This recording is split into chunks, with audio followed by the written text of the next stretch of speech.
ఇండియాలోనే #1 varicose veins hospital Avis vascular centre. నమస్తే, మీరు చూస్తున్న సుమన్ టీవీ. నేను మీ కీర్తి. పోయిన శుక్రవారం వరలక్ష్మి వ్రతం చేసుకోలేని వాళ్ళు మిగతా 2 శుక్రవారాల్లో ఎప్పుడు చేసుకుంటే బాగుంటుంది, ఏ పద్ధతిలో చేసుకోవాలి, ఇంట్లో మనమే స్వయంగా చేసుకోవాలంటే ఏ విధి విధానం పాటించాలి అన్న విషయాలు మనకు తెలియజేయడానికి ప్రముఖ ఆస్ట్రాలజర్ బ్రహ్మశ్రీ నందిబట్ల శ్రీహరి శర్మ గురుగారు ఉన్నారు. నమస్తే గురుగారు. వాగర్థావివ సంపృక్తౌ వాగర్థ ప్రతిపత్తయే జగతః పితరౌ వందే పార్వతీ పరమేశ్వరౌ. ఆదిత్యాయ చ సోమాయ మంగళాయ బుధాయ చ గురు శుక్ర శనిభ్యశ్చ రాహవే కేతవే నమః. శృంగేరి జగద్గురు పీఠాధిపతులకి, కంచి పీఠాధిపతులకి నమస్కారములు తెలియజేసుకుంటూ కార్యక్రమాన్ని ప్రారంభిద్దాం. గురుగారు, వరలక్ష్మి వ్రతానికి సంబంధించిన వీడియోస్ కి అనూహ్య స్పందన వచ్చింది గురుగారు. అటు జయ గారి ఇంట్లో చేసింది కానివ్వండి, లేదంటే మనం ఇద్దరం కలిసి చేసిన వీడియోస్ కి కానీ చాలా మంచి రెస్పాన్స్ వచ్చింది. అండ్ కమెంట్స్ విషయంలో కూడా చాలా మంది తెలియజేశారు, మీ వీడియో ఆధారంగా చక్కగా పూజని ఆచరించుకొని ధన్యులమయ్యాము గురుగారు అని చెప్పేసి. అలాగే ఇంకొన్ని కమెంట్స్ చదువుతుంటే గురుగారు, ఒకవేళ ట్రావెలింగ్లో ఉండడం వల్ల, లేదంటే లేడీస్ ప్రాబ్లం వల్ల, లేదంటే కుదరకపోతే ఈ శుక్రవారం చేసుకోలేని వాళ్ళు మిగిలిన 2 శుక్రవారాల్లో ఎప్పుడు వరలక్ష్మి వ్రతాన్ని ఆచరించాలి, ఏ విధంగా ఆచరించాలి అని అడుగుతా ఉన్నారు గురుగారు. సో వారి కోసమే మన ఈ వీడియో. తప్పకుండానమ్మా. ముందుగా వీక్షించేటువంటి మహిళా ప్రేక్షకులకి మరొక్కసారి కృతజ్ఞతలు సుమన్ టీవీ తరపున తెలియజేస్తూ వీటి వివరాలు తెలియజేద్దామా. ఎందుకు కృతజ్ఞతలు అంటే చక్కగా ఆదరించారు. అందులో శాస్త్రీయతని, అంటే ఆ పూజా విధానం ఎలా చేసుకోవాలి, 16 లక్ష్మీ దేవతల్ని మామూలుగా పూజ చేసుకునే దానికంటే పుస్తకం ప్రకారము షోడశ లక్ష్మి ఆవాహన ఎలా చేసుకోవాలి, శ్రీ సూక్త విధానంగా అనేటువంటిది మనం చేసిన వీడియోని ఎంతో భక్తి ప్రపత్తులతో చక్కగా వీడియో చూసుకుంటూ, ఇంట్లో వీడియో పెట్టుకొని చూసుకుంటూ వ్రతం చేసుకున్నారు మహిళామణులు. నేను కూడా మొదటిసారి గురుగారు అలా చూడడం, అంటే ఈ విధంగా పూజని చూడడం అనేది. కొన్ని మహిళలు అయితే మాకు అమ్మవారే కనిపించింది అన్నట్టుగా చాలా తృప్తిగా చేసుకున్నామని, ఈ అసలు ఎంతో ఆనందంతో వాళ్ళు తెలియజేశారు. ఇంకొక చెప్పాలంటే మహిళలు కొంతమంది, మేము వీడియో వారి చెప్తున్నటువంటి గురువుగారు చెప్తున్నటువంటి విధానంగా చూసి చేసుకుంటున్నాం కాబట్టి మా వంతు దక్షిణగా అని చెప్పి కొంతమంది డబ్బు కూడా ఇచ్చారు. అంటే అది డబ్బు ఇవ్వాలని కాదమ్మా, అక్కడ వాళ్ళ సంతోషం ఆ విధంగా ప్రకటించుకున్నారు. అయితే ఇక్కడ సమస్య మనకు ఇప్పుడు భవిష్యత్తు వచ్చేటువంటిది ఏంటనంటే, రేపు 15వ తారీఖు ఆగస్టు, అలాగే 22వ తారీఖు ఆగస్టు రోజున 2 శుక్రవారాలు మిగిలిపోయాయి. 2వ శుక్రవారం రోజే అమావాస్య కూడా ఉంది కదా గురు? అవునమ్మా, అమావాస్య ఉంది. మరి ఆ సందర్భంగా అప్పుడు చేసుకోవాలా, లేకపోతే ఈ 15వ తారీఖు రోజు చేసుకోవాలా అంటే, శాస్త్ర ప్రకారం ఎప్పుడైనా కానీ శుభమైనటువంటి నక్షత్రములు, వారాలలో శుభవారము శుక్రవారం కూడా ఒకటి. బుధ గురు శుక్రవారాల్లో శుక్రవారం కూడా ఉంది కాబట్టి. అయితే వరలక్ష్మి వ్రతం ఇప్పుడు చేయలేనటువంటి వాళ్ళు మళ్ళీ నెక్స్ట్ సంబంధించినటువంటి శ్రావణ మాసంలోనే వరలక్ష్మి వ్రతం చేసుకోవచ్చు. అది ఈ 15, 22 అంటే 15వ తారీఖు చేసుకోవడమే ఉత్తమమైన పద్ధతిగా చెప్పవచ్చు. ఎందుకంటే అమావాస్య ఉంది, పైగా ఆ రోజు ఉన్నటువంటి నక్షత్రం ఆశ్లేష నక్షత్రం. అయితే 15వ తారీఖు నాడు ఉన్నటువంటి నక్షత్రం అయితే అశ్విని నక్షత్రంతో కూడుకున్నటువంటిది కాబట్టి చక్కగా చేసుకోవచ్చమ్మా. ఏ సమయంలో చేసుకోవాలి అది కూడా చెప్పండి. ఎందుకంటే ఉదయం పూట చేసుకోవడం ఉత్తమం అమ్మా. ఇప్పుడు దీనికంటే వరలక్ష్మి వ్రతంలో ఆ రోజు ఉత్తరాషాఢ శ్రవణం ఉంది కాబట్టి 8వ తారీఖు రోజున ఏ రకంగా చేసుకోవాలో మనం సెలవిచ్చాం. ఇప్పుడు అశ్విని నక్షత్రం ఉంది, తర్వాత వచ్చేది భరణి నక్షత్రం. భరణి నక్షత్రానికి అధిపతి ఎవరు? మళ్ళీ శుక్రుడే. శుక్రుడికి అధిష్టాన దేవత ఎవరు? లక్ష్మీదేవి. కాబట్టి అన్ని విధాలుగా ఉంది కాబట్టి ఉదయమైనా సాయంకాలమైనా చేసుకోవచ్చు.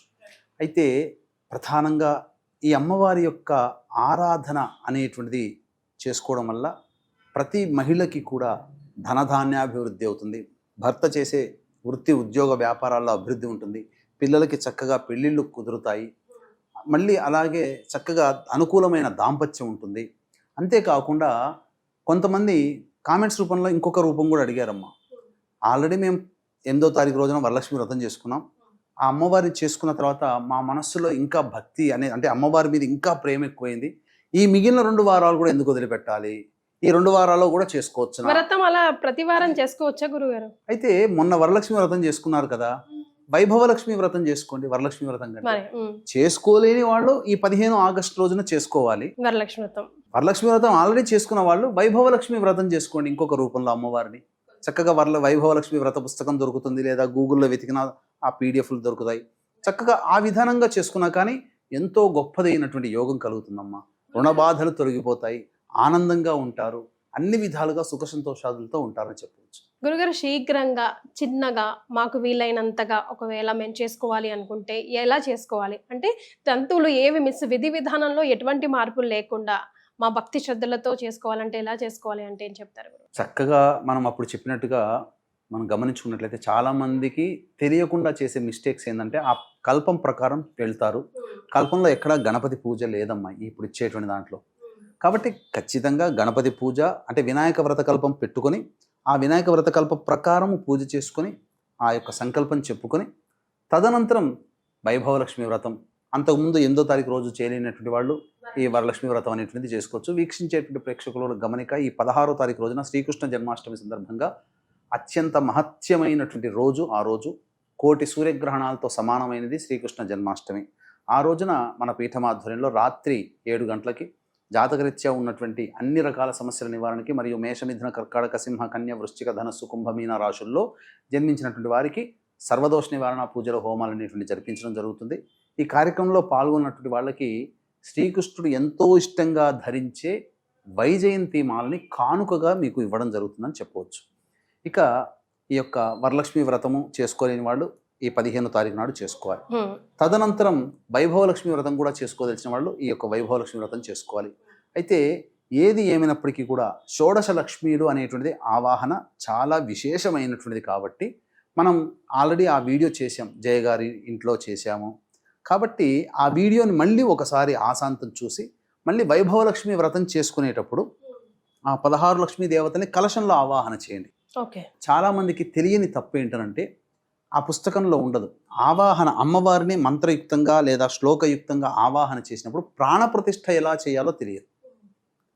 ఈ ప్రాణప్రతిష్ఠ అనేటువంటిది లేకపోవడం వల్ల ఇబ్బంది. కాబట్టి మన వీడియోలో ఖచ్చితంగా ప్రాణప్రతిష్ఠ ఎలా చేయాలి మంత్రం అనేది ఉంది. ఆ విధానంగా ప్రాణప్రతిష్ఠగా చేసుకొని తదనంతరం వ్రతం చేసుకొని తదనంతరం చక్కగా ఈ యొక్క కార్యక్రమాన్ని అంతా చేసుకోవచ్చు. ఉద్వాసన కూడా ఉండదు కదా గురుగారు? వరలక్ష్మి వ్రతంకి ఆల్రెడీ శనివారం నాడు ఉద్వాసన అయింది.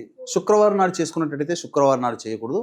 మరునాడు శనివారం రోజున వైభవలక్ష్మి చేసుకున్నా వరలక్ష్మి చేసుకున్నా మరునాడు శనివారం రోజున దుర్ముహూర్తం 7:52 వరకు ఉంటుంది. ఆ దుర్ముహూర్తం అయిన తర్వాత అమ్మవారికి మంటప ఉద్వాసన చెప్పి చేయవచ్చు. ఆ కలశాన్ని పెట్టుకున్నటువంటిది రాగి కలశమో ఇత్తడి కలశమో మట్టి కలశమో ఏదైనా కానీ ఇంటి దగ్గరలో ఉన్నటువంటి పురోహితుడికి అర్చకుడికి కానీ ఇచ్చి దక్షిణ తాంబూలాలు ఇచ్చి నమస్కారం చేసుకోవచ్చు. పోయిన వారం చేసుకోలేదు కదా, ఈ వారం చేసుకుంటున్నాం మేము వరలక్ష్మి వ్రతం, మాకు అంతే ఫలితం లభిస్తుందా అని కూడా అడుగుతున్నారు గురుగారు. ఖచ్చితంగా ఇది ఇప్పుడు ఏదైనా మనం కావాలనుకొని చేసుకోవాలి చేసుకోకూడదు అనుకొని ఆపేసుకున్నది ఉందా, ప్రకృతి పరంగా వచ్చే ఆడవాళ్ళకు వచ్చే ఇబ్బందిని మనం చెప్పలేము. అది ప్రకృతి పరంగా వచ్చింది కాబట్టి దానికి ఎక్స్క్యూజ్ ఉంటుంది. అలాగే బిజీ స్కెడ్యూల్లో ఉండి దారిలో ఉన్నటువంటి వాళ్ళు ఎలా వ్రతం చేసుకుంటారు?